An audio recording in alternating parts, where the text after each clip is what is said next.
आम आदमी पार्टी के राज्यसभा सांसद संजय सिंह ने सुल्तानपुर में प्रेस कॉन्फ्रेंस के दौरान एलपीजी गैस के बढ़ते दामों और आम लोगों को हो रही परेशानियों को लेकर केंद्र सरकार पर निशाना साधा है। विरोध के प्रतीक के रूप में उन्होंने नाली में गैस से चाय बनाने का नाटक किया। संजय सिंह ने कहा कि गैस की लगातार बढ़ती कीमतें गरीब और मध्यम वर्ग के परिवारों की रसोई का बजट बिगाड़ रही हैं।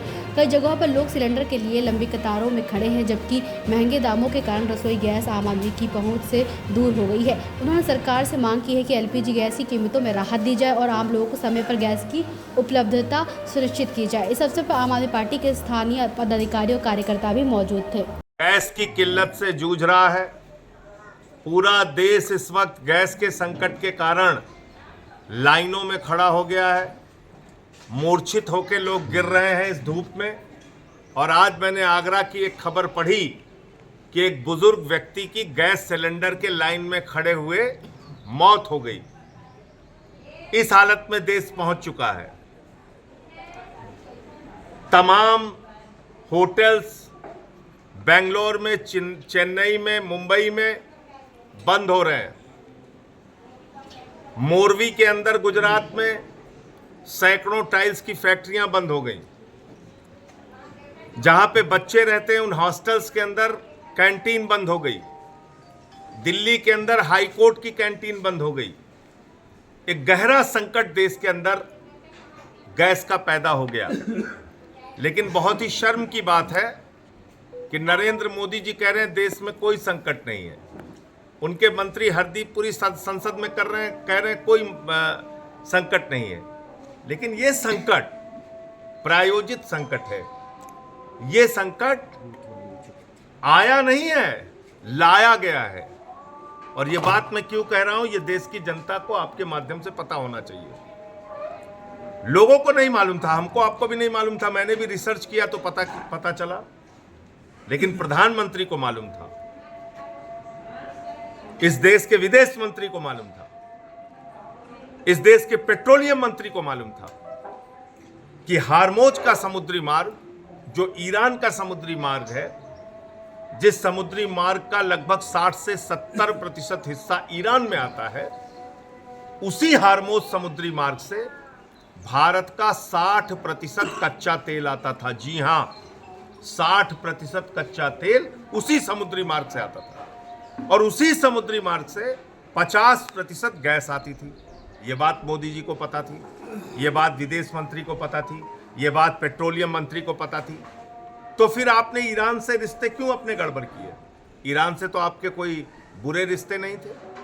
और मैं मीडिया वालों की जानकारी के लिए बता दूं कि भारत के प्रधानमंत्री ने जब ईरान की यात्रा की थी तो उन्होंने एक भाषण दिया था, बड़ा ऐतिहासिक भाषण था वो। उन्होंने कहा था ईरान और भारत की दोस्ती इतिहास से भी ज्यादा पुरानी है। यानी जितना इतिहास पुराना हो सकता है उससे ज्यादा ईरान और भारत की दोस्ती पुरानी है। ये मैंने नहीं, प्रधानमंत्री नरेंद्र मोदी ने कहा था। 2024 में जब ईरान के राष्ट्रपति की मौत हुई हेलीकॉप्टर की दुर्घटना में, प्रधानमंत्री ने राष्ट्रीय शोक घोषित किया पूरे हिंदुस्तान में, और देश की संसद के अंदर शोक प्रस्ताव पारित किया गया ईरान के राष्ट्रपति की मौत पे। और अब आपने उस ईरान से जानबूझ के रिश्ते बिगाड़ लिए। आपने युद्ध के 2 दिन पहले इजराइल की यात्रा कर दी। रवि भाई, फर्जी आपने वहां पे एक मेडल गले में पहन लिया, और वो मेडल पहनने के बाद आपने देश के करोड़ों लोगों के हितों को गिरवी रख दिया अमेरिका और ट्रंप के हाथों में, इजराइल के हाथों में आपने गिरवी रख दिया। आप खामेनेई की हत्या पे नहीं बोले, आप 160 बच्चियों की, स्कूलों की बच्चियों की मौत पे नहीं बोले। आपका मेहमान जो ईरानी नौसेना का जहाज हिंदुस्तान आया था, वापस जा रहा था, रास्ते में उसको अमेरिका ने मार दिया श्रीलंका के बॉर्डर पे, और आप उस पर भी नहीं बोले। आपका मेहमान मार दिया गया, आप नहीं बोले। और पहले दिन से मैं क्या कह रहा था कि ईरान से बात करो, ईरान से बात करो, भारत संकट में आ जाएगा, ईरान से बात करो। केजरीवाल साहब ने कहा ईरान से बात करो, भारत संकट में आ जाएगा। तो हमसे कहते थे अंधभक्त लोग, अरे संजय सिंह को क्या विदेश नीति आती है? 13 दिन बाद जब सारी विदेश नीति मर गई तो मुर्दे को इंजेक्शन लगाने के लिए मोदी जी जागे कुंभकर्ण की नींद से। कुंभकर्ण की नींद से मुर्दे को इंजेक्शन लगाने के लिए जागे जब विदेश नीति मर गई, जब देश लाइनों में खड़ा हो गया, जब उनका दोस्त अडानी, उसको उन्होंने कहा बेटा यही आपदा है, यही अवसर है, 3 गुना उसने गैस का दाम बढ़ा दिया। तब उन्होंने ईरान के राष्ट्रपति से बात की। पहले क्यों नहीं बात की? रिश्ते क्यों बिगाड़े आपने?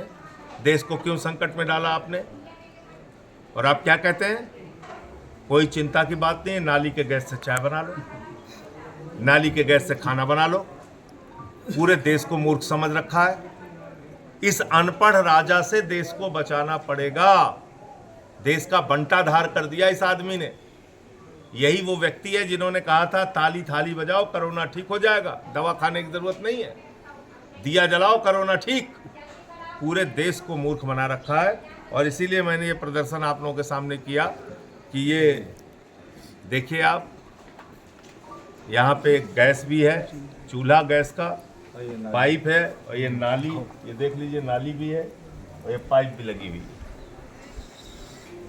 नहीं आ रहा है इसमें गैस, हमारा चूल्हा नहीं जल रहा है। तो इसलिए ऐसी मूर्खतापूर्ण बातों से बचना होगा।